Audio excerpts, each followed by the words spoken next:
નમસ્કાર મિત્રો, સ્વાગત છે તમારો મારી યુટ્યુબ ચેનલ ઓનલી ઇશ્યુની અંદર. ગુજરાતની અંદર વરસાદનો જે ત્રીજો રાઉન્ડ હતો તે મિત્રો પૂરો થયો છે અને જોવા જઈએ તો લગભગ ગુજરાતના 250 જેટલા તાલુકાની અંદર આ વરસાદની અંદર રાઉન્ડની અંદર સારામાં સારો વરસાદ આવ્યો છે. દક્ષિણ ગુજરાતની અંદર સૌથી વધુ વરસાદ જોવા મળ્યો છે. ખાસ કરીને ગુજરાતના દરિયાકાંઠાના ભાગો છે, ખાસ કરીને જામનગર સહિતના, પોરબંદર, દ્વારકા સહિતના ભાગો છે. આ વિસ્તાર હજુ પણ મિત્રો વરસાદથી વંચિત છે, એટલે કે ખાસ કરીને ત્યાં વરસાદની ઘટ રહી ગઈ છે. હજુ પણ ત્યાં ઘટ જોવા મળી છે. આ બાજુ બંગાળની ખાડીમાંથી જે સિસ્ટમ બને છે, આ સિસ્ટમો મિત્રો ગુજરાત સુધી તો પહોંચે છે, પરંતુ ખાસ કરીને પાકિસ્તાન ઉપરથી આવતા સૂકા અને ભેજવાળા પવનો છે એ સિસ્ટમને આગળ વધવા દેતા નથી અને તે મિત્રો ખાસ કરીને રાજસ્થાન તરફ વાળી દે છે, જેને લઈને સૌરાષ્ટ્રના દરિયાકાંઠો, કચ્છનો દરિયાકાંઠો હજુ પણ સારા વરસાદથી વંચિત છે. ત્યારે મિત્રો આજના દિવસથી મિત્રો આશ્લેષા નામનું નક્ષત્ર પણ બદલાઈ રહ્યું છે. આ નક્ષત્રનું વાહન હાથી છે અને આ નક્ષત્ર પછી મિત્રો મઘા નક્ષત્ર આવશે. તો આગામી સમયમાં ફરી એક વખત મિત્રો બંગાળની ખાડીની અંદર ક્યારે વાવાઝોડું બની રહ્યું છે તેને લઈને જ આજના વિડીયોમાં વાત કરશું. કારણ કે ચોમાસાની જ્યારે શરૂઆત થતી હોય છે ત્યારે વરસાદ છે એ અરબી સમુદ્ર બાજુ વાવાઝોડા, સાયક્લોન બનવાને કારણે આવતો હોય છે, પરંતુ ત્યાર પછી ચોમાસાના એન્ડ તરફ જેમ જેમ થતા જેવી તેમ મિત્રો બંગાળની ખાડીવાળા વાવાઝોડાને કારણે જ વરસાદ છે જોવા મળતો હોય છે. તો હવે પછી બંગાળની ખાડીમાં સિસ્ટમ ક્યારે બની રહી છે તેને લઈને જ આજના વિડીયોમાં વાત કરવાના છીએ. ગુજરાતની અંદર ક્યારે વરસાદનો બીજો રાઉન્ડ અને નવો રાઉન્ડ છે એ ક્યારે આવશે અને ગુજરાતના કયા કયા વિસ્તારમાં વરસાદ પડશે તેને લઈને વાત કરશું. આજેથી બદલાયેલા નવા નક્ષત્રને લઈને પણ વાત કરશું. કઈ તારીખથી કેટલા તારીખ સુધી ચાલશે, તો આજનો વિડીયો અંત સુધી જોજો. તેમજ મારી યુટ્યુબ ચેનલ ઓનલી ઇશ્યુ પર આપ નવા હો તો ચેનલને સબસ્ક્રાઈબ કરી દેજો. તેમજ મિત્રો આ વિડીયોને લાઈક કરી દેજો.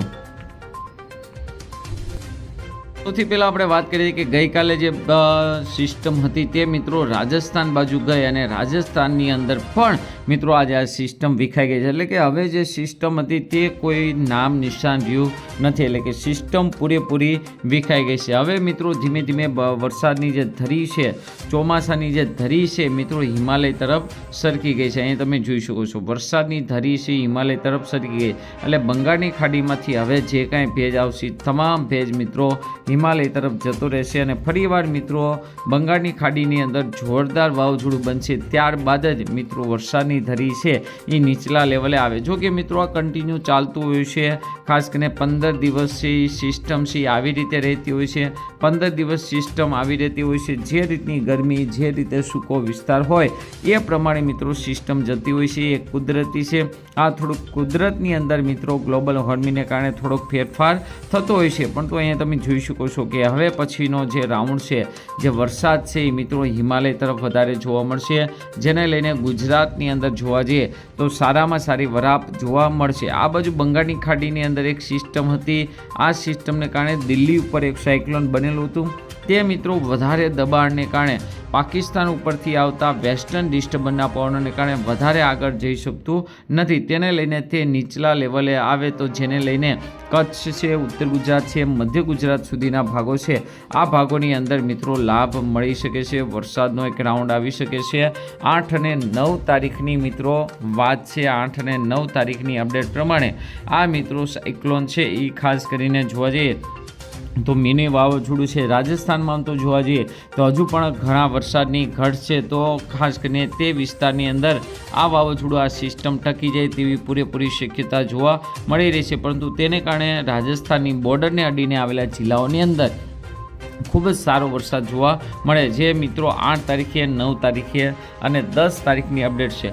હવે મિત્રો આપણે એ જોવાનું છે કે બંગાળની ખાડીની અંદર આગામી સમયમાં કોઈ મોટી સિસ્ટમ બની રહી છે કે નહીં. તો અહીં તમે જોઈ શકો છો 10 તારીખની આસપાસ બંગાળની ખાડીની અંદર એક મજબૂત અને મોટી સિસ્ટમ બની રહી છે. ધીમે ધીમે આ સિસ્ટમ આગળ વધી અને 14 તારીખ, 13 અને 14 તારીખની આસપાસ આ સિસ્ટમ થોડીક વધારે મજબૂત બની અને ધીમે ધીમે મિત્રો તે આગળ વધવાનું કામ કરશે. જો આ સિસ્ટમ નહીં આવે તો એની પછીની સિસ્ટમ છે જરૂરથી ગુજરાત ઉપર આવશે. અહીંયા તમે જોઈ શકો છો 16 તારીખ અને છેલ્લી 17 તારીખ સુધીના મેપ જોઈ શકો છો. આ સિસ્ટમ ખૂબ જ મજબૂત છે અને આ સિસ્ટમ જરૂરથી મિત્રો ખાસ કરીને ગુજરાત તરફ આવશે, જેને લઈને ગુજરાતની અંદર 15 દિવસનો જે બ્રેક હતો તે બ્રેક પૂરો થશે અને ગુજરાતની અંદર સારા વરસાદની શરૂઆત થશે. આમે જોવા જઈએ તો 17 અને 18 તારીખથી મઘા નક્ષત્ર બેસી રહ્યું છે અને મઘા નક્ષત્રને આ વખતે વાહન મોરનું છે તો ખૂબ જ ભારે વરસાદની આશા પણ જાગી છે. મિત્રો આશ્લેષા નક્ષત્ર બેસી ગયું છે 3/8/2024 થી 16/8/2026 સુધી રહેશે.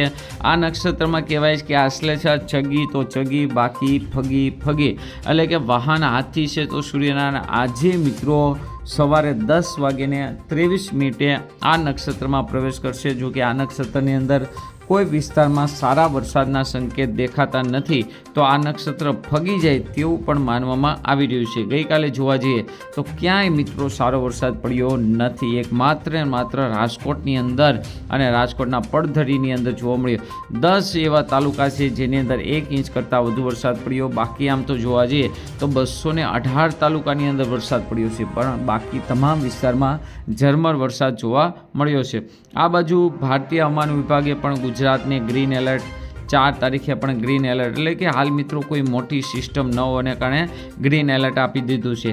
આ બાજુ તમે જોઈ શકો છો આ 3 તારીખનો મેપ. ગુજરાતની અંદર પણ ઉત્તર મધ્ય દક્ષિણ ગુજરાતમાં થોડાક ભારે વરસાદી ઝાપટા જોવા મળી શકે છે. બાકી કચ્છ અને સૌરાષ્ટ્ર કોરું ધાકોડ. આ સિવાય મિત્રો 4 તારીખનો મેપ, 5 તારીખનો મેપ નહિવત વરસાદની આગાહી છે. ક્યાંક મિત્રો ખાસ કરીને જોવાય કે દિવસ દરમિયાન 10 થી 15 તાલુકાની અંદર વરસાદ જોવા મળી શકે છે. 6 તારીખનો મેપ, 7 તારીખનો મેપ અને 8 તારીખનો મેપ ક્યાંય મિત્રો મોટા વરસાદની આગાહી નથી. તો તમે જોઈ શકો છો વરસાદનો રાઉન્ડ છે હાલ મિત્રો પૂરો થયો છે અને ગુજરાતની અંદર ફરી એક વખત 9-10 તારીખે વરસાદનો રાઉન્ડ આવી શકે છે અને 17 તારીખે બની રહેલું વાવાઝોડું ગુજરાત તરફ આવશે કે નહીં તેની 2-3 દિવસની અંદર ખ્યાલ આવી જશે. તો એના માટે ખાસ કરીને અમારી ચેનલ જોતા રહેજો. આજના વિડીયોમાં આટલું જ. અસ્તુ. જય હિન્દ, જય ભારત.